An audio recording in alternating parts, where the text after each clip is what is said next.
Wusstest du, dass ein Frosch viral ging, nur weil er quietscht? Der Wüstenregenfrosch aus Namibia ist berühmt für sein hohes, quietschendes Geräusch, das wie ein Gummispielzeug klingt. Er ist klein, rundlich und besitzt kurze Beine, ideal zum Graben im Sand.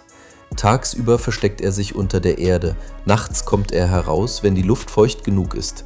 Trotz seines niedlichen Aussehens ist er ein echter Überlebenskünstler, denn er lebt in einer der trockensten Regionen der Erde. Sein Quietschen dient nicht nur zur Kommunikation, sondern auch zur Abschreckung von Feinden. Ein kleiner Frosch mit großem Auftritt.